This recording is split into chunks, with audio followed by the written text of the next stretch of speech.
Is this the third time I've recorded this? Yes. Is it getting any better? No, but let's get to it.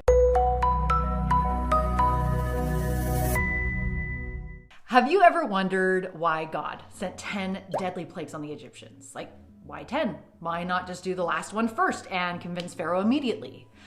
Or couldn't God have come up with a totally different option that was a lot less miserable and deadly for everyone?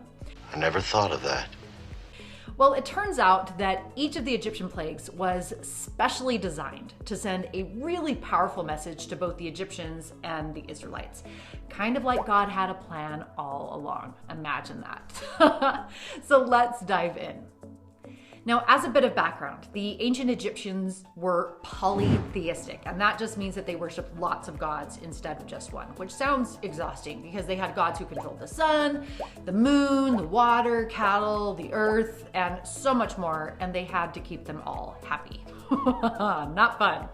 Well, unfortunately for the Israelites, they had been steeped in this religion for hundreds of years. And so even though they knew their people's spiritual history and practices, they were surrounded by the religion of their captors, the Egyptians.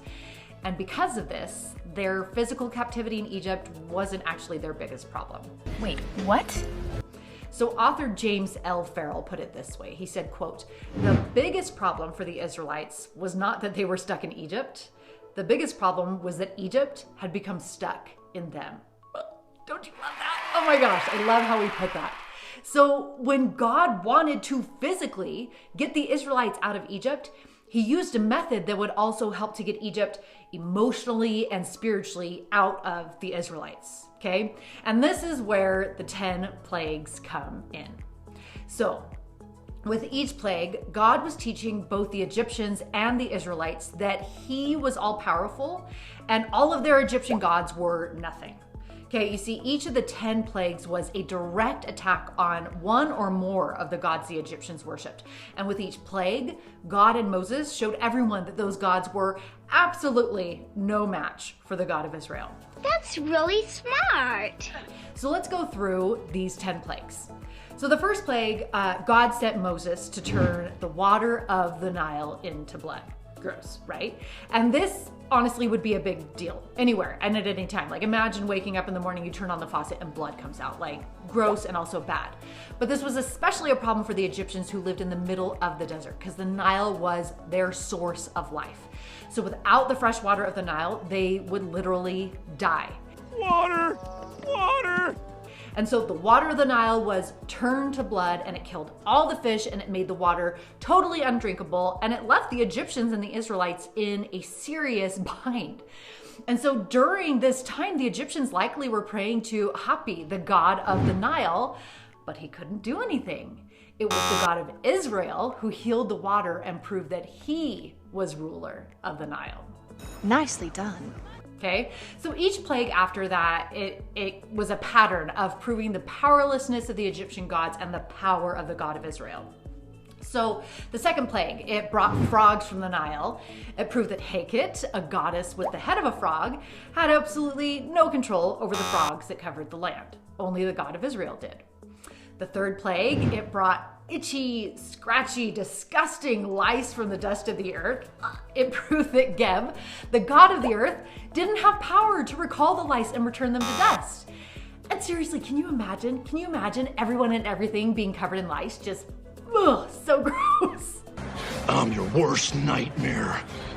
Now the fourth plague, it brought a thick swarm of flies that covered the earth. And I hate flies, but it proved that Khepri, this god with the head of an insect, could not control the insects of the land.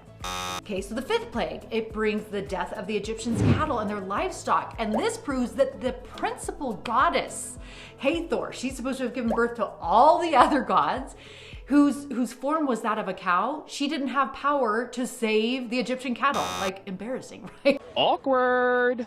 Okay, the sixth plague covered the Egyptians in boils and sores. Ugh. And it proved that the goddess Isis couldn't use her magical healing abilities to protect the people who worshipped her. You had one job. Now the seventh plague, it brought hail and fire, and it proved that Nut, the goddess of the sky, couldn't actually control the storm that God sent from the sky.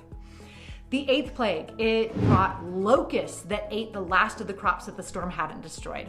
And it proved that Set, the god of storms and disorder, had no power over this storm of locusts and the disorder that they brought. Okay, 9th plague. This brought 3 days of darkness, and it proved that Ra, the sun god, was powerless to control the sun or the son of God. Did you catch my play on words there? I'm so proud of that. Clever. Devilishly clever. And the 10th and last plague. This brought death to all the firstborn sons in Egypt, and it proved that Pharaoh, who was himself considered to be a god, had no control over life, even in his own household, in the face of the God of Israel. Okay, so do you see how with each of these plagues, God sought both to get Israel out of Egypt and to get the love of Egypt out of the Israelites? So why were there 10 plagues? Was God just mad and torturing the Egyptians? No. It is because with each plague, the gods of Egypt were proven to be powerless in the face of the God of Israel. Wasn't it embarrassing? It was a nightmare. A God who proved over and over that he could save the Israelites from their troubles. And that is a God truly worthy of Israel's and our worship. Amen. Amen. Thank you so much for watching. If you enjoyed this video, make sure to like and subscribe, and I will see you in the next video. You are awesome.